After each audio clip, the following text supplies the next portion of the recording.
Salut, c'est Fabien Olicard et aujourd'hui je vais vous donner des astuces pour hacker le cerveau des autres et trouver leurs secrets ou cacher le sien.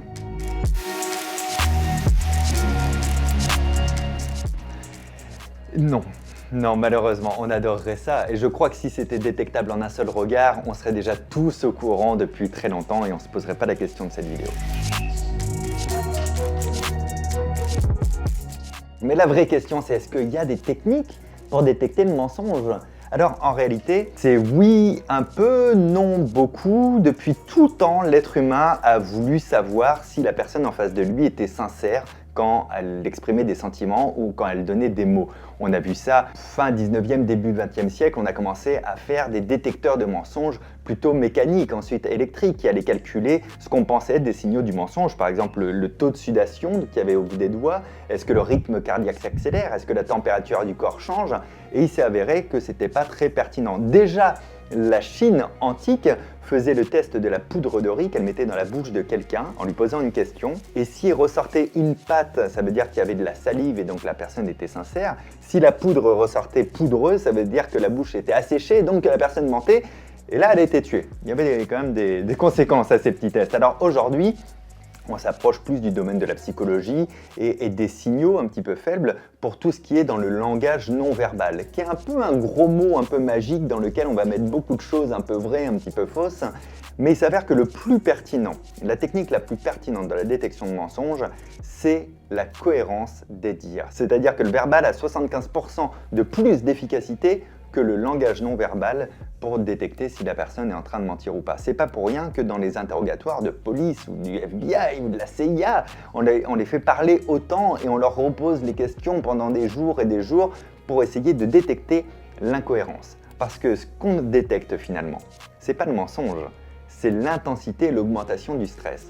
Et là, si vous me dites quelque chose devant moi, et que je vois tous les signaux du stress, par exemple une variation dans ce qu'on appelle les illustrants. C'est la manière d'illustrer avec ses mains ou de se toucher le corps, le visage. Je synthétise, c'est de la vulgarisation. C'est pas s'il y en a beaucoup qui vont nous indiquer que c'est un mensonge. C'est s'il y en a plus ou moins que d'habitude qu'on va détecter qu'il y a un niveau de stress sensiblement élevé par rapport à la norme. Alors si je détecte ces variations dans votre niveau de stress, je vais me dire tiens, la personne est en train de mentir. Mais si ça se trouve derrière moi est en train de passer une personne à qui la personne en face de moi doit beaucoup d'argent. Et c'est ça qui la stresse finalement. Donc il faut être capable de connaître la baseline, mais aussi de connaître l'environnement de la personne et de savoir ça. C'est pour ça que nécessairement, les mots vont avoir toujours plus d'importance que le langage physique, même si, voilà, vous le savez, des bégaiements intempestifs là où il ne devrait pas y en avoir, le fait de reformuler la question pour avoir la réponse de « t'étais où hier soir ?» C'est-à-dire, tu veux savoir où j'étais hier soir ? Bon, c'est pas un bon signal, ça veut dire que la personne, elle veut préparer quand même sa réponse. Est-ce qu'elle va mentir ou pas après, on ne sait pas, mais cette question ne la rend pas à l'aise, par exemple. Allez, merci, au revoir. Le vrai bon mensonge, en fait, finalement, dans le cadre d'un jeu, évidemment, ça va être de mettre un maximum de vérité pour ne pas trahir le mensonge. C'est-à-dire que plus vous allez construire un mensonge dans votre histoire, plus ça va être difficile de vous rappeler vous-même tous les éléments de votre mensonge. Ça va être un petit peu visible que vous n'allez jamais dans les détails, ou quand quelqu'un va vous poser une question sur un détail précis, vous allez ramer en fait à trouver votre réponse parce que vous êtes en train de composer. Si l'un des mensonges des participants, ça va être de raconter un fait qui lui est arrivé qui est impossible, alors, il a tout intérêt à raconter ce fait impossible dans un environnement qu'il connaît par cœur et qui est possible. Limite à l'intérieur d'une vraie anecdote de sa vie, ça va nourrir en fait le sentiment que c'est vrai. Si je mets beaucoup de paprika dans ma sauce, eh bien elle aura le goût de paprika. Ben, le paprika, c'est la vérité. Si vous mettez beaucoup de vérité dans votre sauce, elle va mieux passer. Alors il y a cette histoire de raconter une histoire à l'envers, à rebours. C'est déjà vachement dur de raconter un mensonge dans l'ordre, alors à l'envers c'est très dur. Même une histoire vraie, la raconter à rebours, de la fin vers le début, c'est extrêmement compliqué. Donc voilà, la personne elle pourrait voir que vous êtes en train de mentir. Si vous enrobez tout ça d'une réalité, d'une vérité, ça va être beaucoup plus simple. Il y a une autre technique qui est un peu plus personnel, un peu plus intime, que j'avoue, j'utilise et j'irai en enfer pour ça parce que c'est pas très sympa, c'est de mentir sur le menteur en incluant son mensonge dans notre mensonge. C'est une formule mathématique, ça s'appelle de l'intrication. C'est comme l'intrication quantique mais avec le mensonge. Je vous donne un exemple, une anecdote qui m'est réellement arrivée et vous allez en tirer la méthode de cette anecdote. Il y a quelques années, il y a un humoriste célèbre qui faisait faire ses premières parties à tous les artistes de Paris. Mais il ne m'appelait pas alors qu'on se connaissait très bien. Et c'est ok, il n'est pas obligé de m'appeler non plus. Et je le croise à une soirée, on est au théâtre du gymnase, et dès qu'il me voit, il fonce sur moi parce que la meilleure défense c'est l'attaque. Et je vois bien qu'il a peur que je lui reproche de ne pas m'avoir invité pour sa première partie, ou en tout cas que je lui demande de s'expliquer à ce sujet.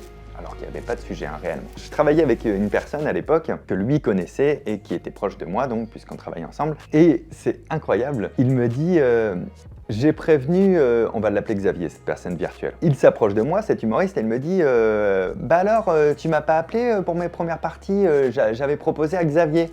Xavier qui n'est évidemment pas présent à cette soirée-là. Et je lui dis, c'est-à-dire à Xavier, alors qu'avec Xavier, on se demandait régulièrement comment ça se faisait qu'il ne m'appelait pas pour la première partie. Il fait, bah oui, je l'ai appelé, il t'a pas proposé? Et je connais son tempérament, puisque je connais bien sa baseline, et je me dis, d'accord, donc il est en train de me mentir. Donc, j'enclenche mon mensonge qui inclut le sien. Je lui dis, mais tu sais que je suis désolé, tous les jours, Xavier, il m'appelle.